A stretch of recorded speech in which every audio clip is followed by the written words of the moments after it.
پھر آپ نے ان کو مرضی کے انتخابی نشان الاٹ کر دیے, پھر آپ 9 فروری کو جا کے ان میں سے کچھ لوگوں کو اٹھائیں گے, اپنی مرضی کی جماعتوں میں پھینکیں گے, اور اس میں سے ایک ایسے شخص کو اٹھا کے لے آئیں گے جو لوگوں کی منشا کے عین مطابق شاید نہ ہو. تو اس میں ویسے برائی نظر کیا آتی ہے؟ اور اگر 8 فروری کو ہمارے منشور پہ لوگ کہتے ہیں کہ ٹھیک ہے جی خان صاحب کا منشور ٹھیک ہے, نہیں سر, میں آپ سے ابھی تو صرف سمجھنے کی کوشش کر رہی ہوں. دیکھیں غلط صحیح جیسے آپ نے خود کا, یہ تو فیصلہ لوگ کریں گے.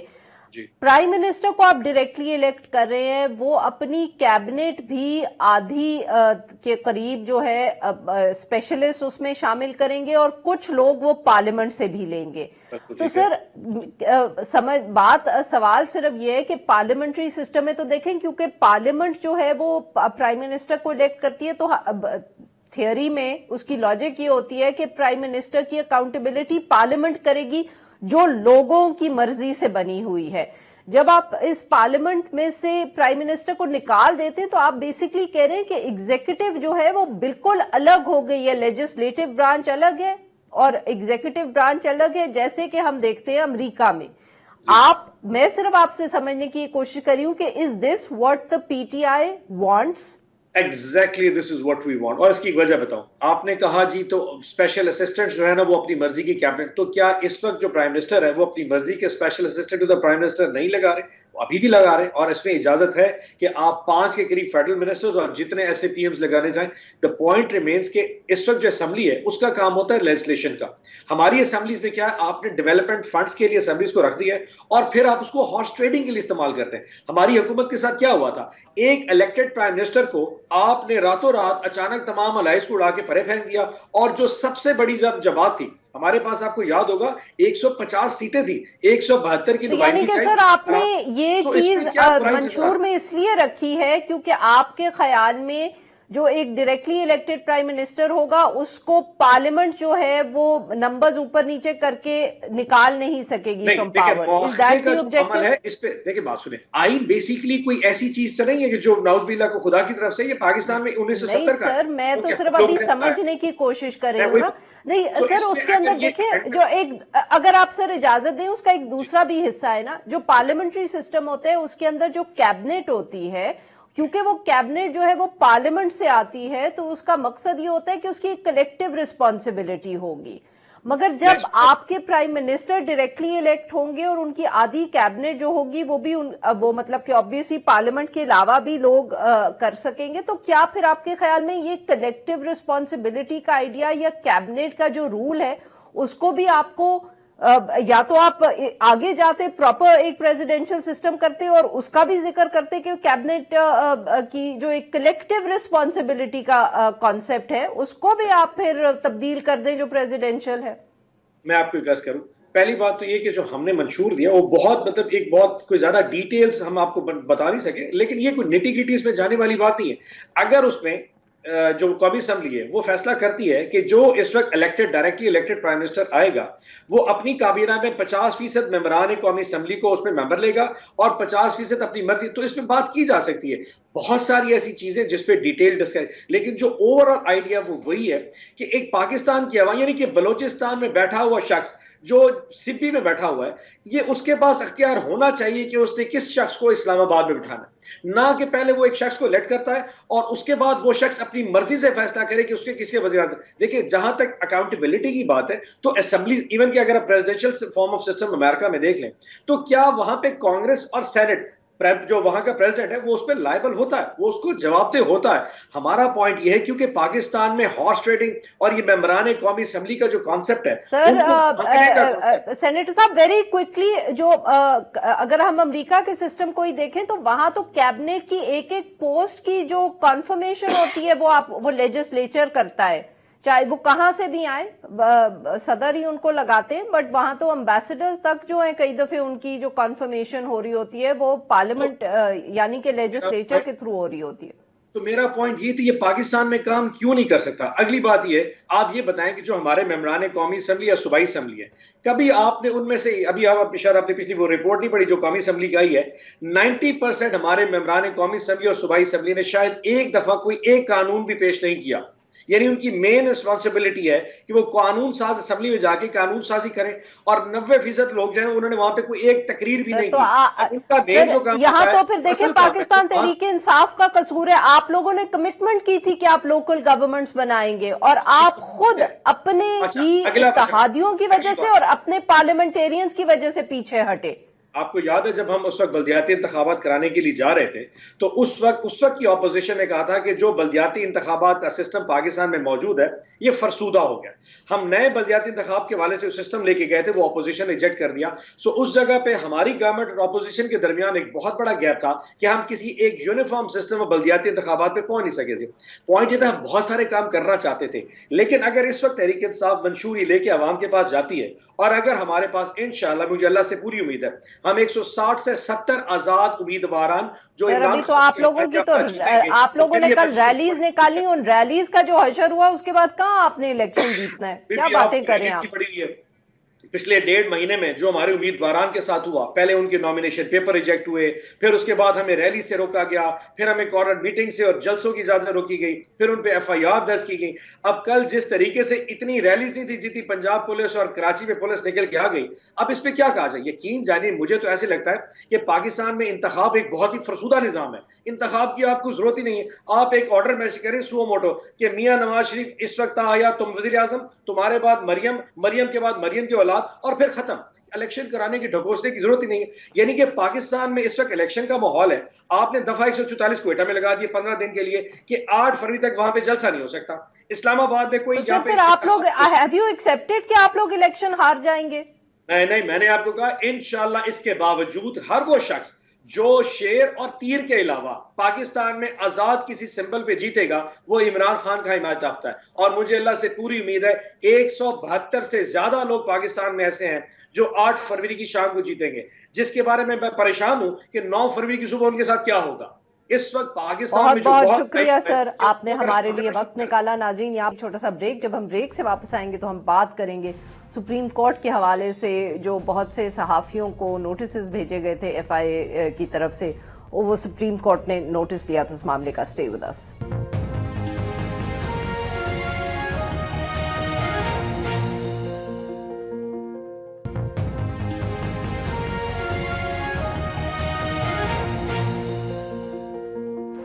ہم تو تیار ہیں غلطی تسلیم کرنا, ہم اس میں گناہگار ہیں. میں سب غلطیاں اپنے سر پہ اٹھاؤں, بالکل نہیں اٹھاؤں گا. اگر آپ نے انگلی مجھ پہ نہیں اٹھائی تو میری اصلاح نہیں ہوگی. I am just withdrawing from this petition. آپ کی مرضی نہیں ہے کہ آپ ٹہلتے ہوئے آئیں اور کہیں کہ میں اب جا رہا ہوں, خدا حافظ. اگر آپ پہ پریشر ہے اس کو وڈرا کرنے کا, ہم نہیں الاؤ کریں گے. ناظرین پروگرام کے اس حصے میں ہم ذکر کریں گے سپریم کورٹ کے حوالے سے. گزشتہ دنوں میں بہت سے صحافیوں کو FIA کی طرف سے نوٹسز آئے تھے.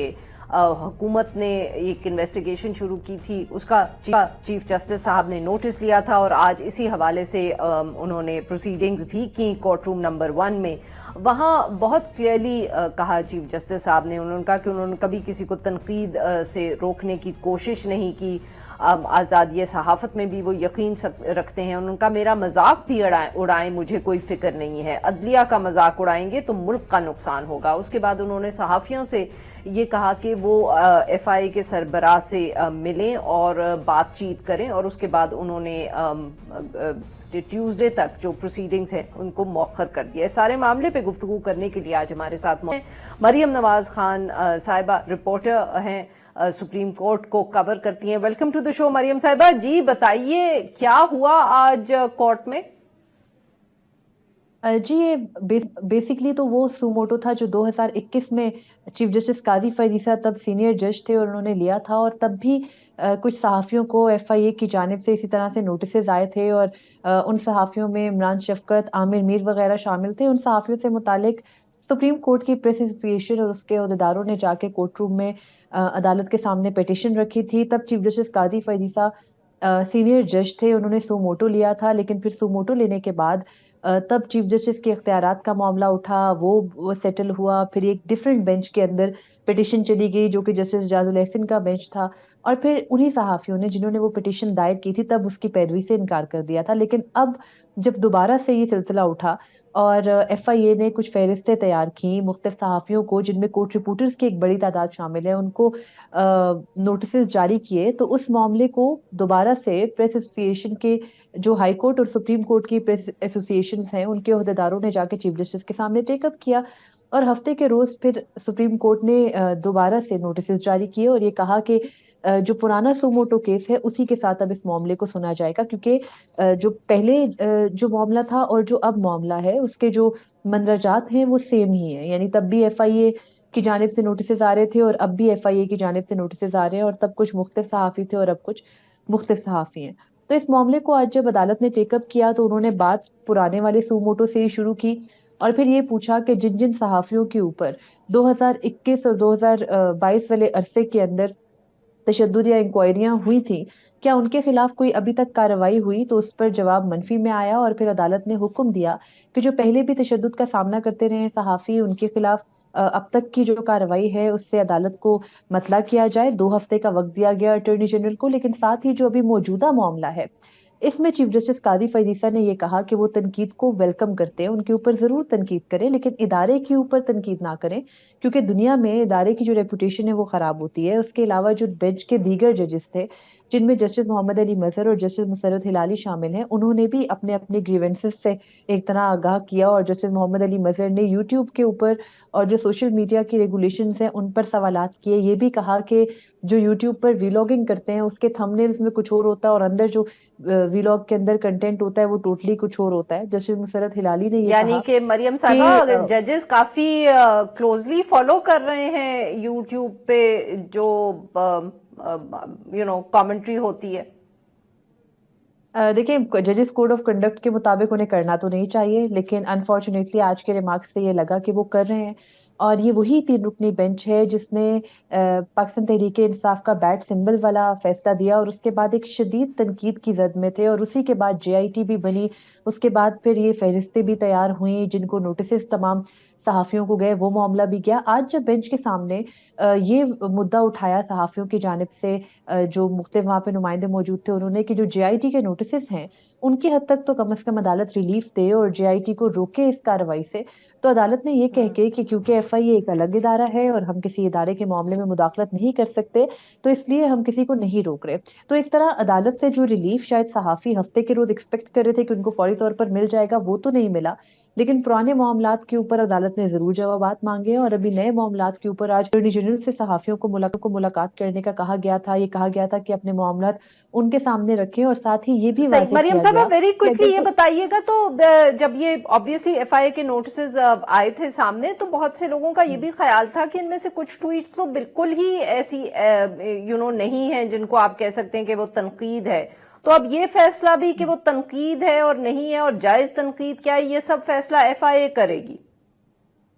دیکھیں عدالت نے تو آج یہ واضح طور پر کہہ دیا ہے کہ اگر کوئی صرف تنقید کر رہا ہے اور وہ جتنی ہی سخت اور ہارش تنقید کیوں نہیں ہے اس تنقید پر آپ کسی کے خلاف کارروائی نہیں کریں گے، لیکن اگر کوئی تصحیح کرتا ہے، کوئی گالم گلوچ کرتا ہے تو وہ ایک الگ معاملہ ہے۔ مگر یہ اب فیصلہ دیکھنا تو یہ اب ہے کہ FIA ہی طے کرے گی، لیکن I یہ mean طے یہ جو کیسے فرق ہوگا ہے کہ یہ تنقید کیا فرق ہے یہ تو بالکل طے FIA کرے گی۔